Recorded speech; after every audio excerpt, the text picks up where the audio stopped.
After 3 months on remand at Luzira prison, Rwakasisi was brought to court. However, this could not get him out of prison. A detention warrant was brought to me. But why a detention? Because they had said that I had killed a person called Nachejwe, a certain woman Nachejwe in Kampala. That was the main substance of the detention order.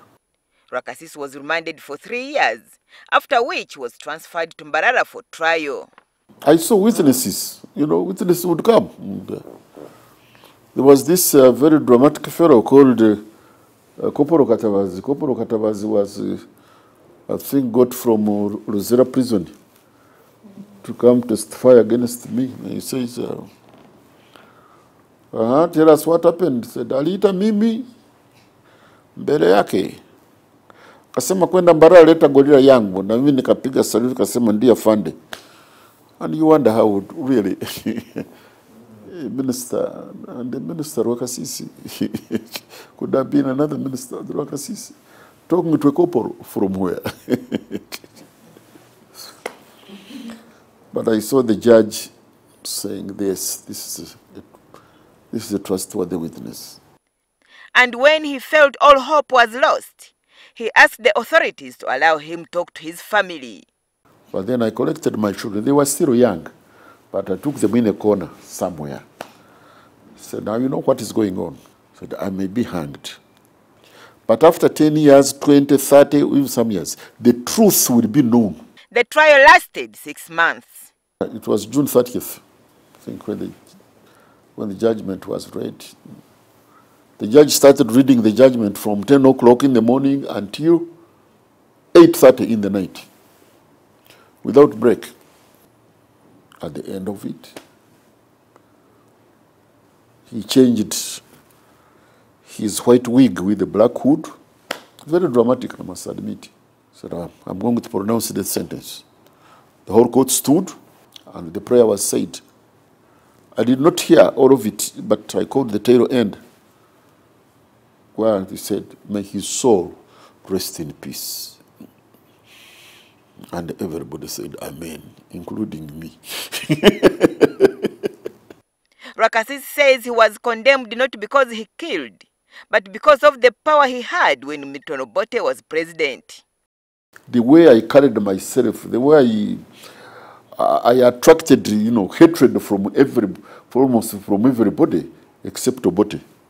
When you are called honorable at every turn of the corner, honorable, your sisters, honorable. I had come to forget that my name was Rwakasisi. I thought I was honorable. I thought maybe that Obote was God and I was his son Jesus. It was that. And that's why I was condemned. Otherwise, I had never in my life even slaughtered a chicken. In prison, Rwakasisi was full of hatred. At one time, I hated God. I hated Museveni, even with spare hatred. I had a spare one for him. With time, his heart softened. The more I prayed, those who were captains became generals. Museveni continued winning elections after elections. I said, now what kind of prayer is this one?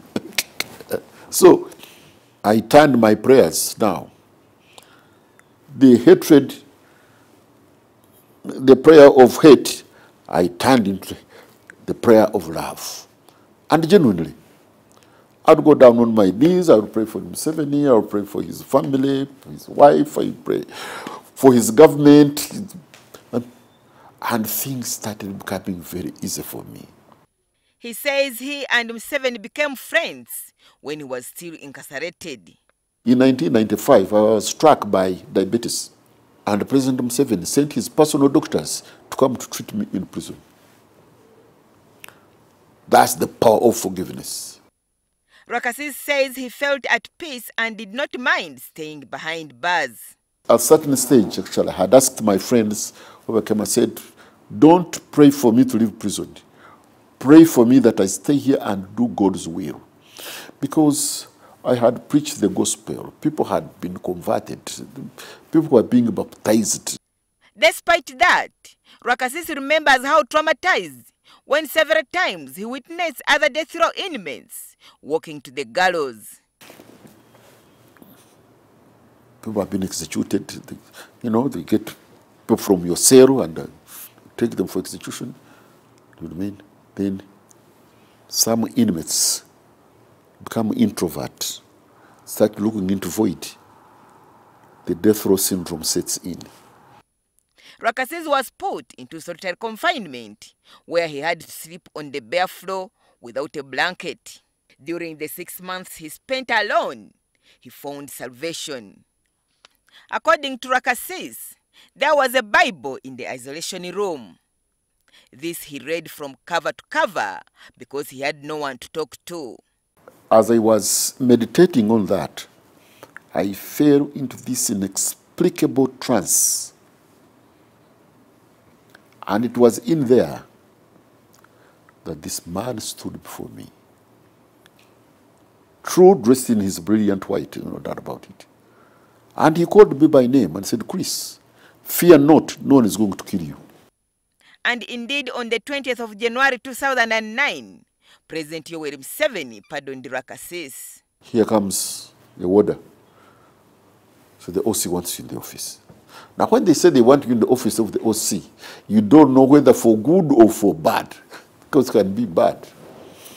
But when I reached there, he gave me a seat he had never given me before. He pulled out a letter. He gave it to me. I read the letter. It was ordering the Commissioner General, Uganda Prisons, and the OC Upper Maximum Security Luzira to cause the release of Rwakasisi unconditionally with immediate effect.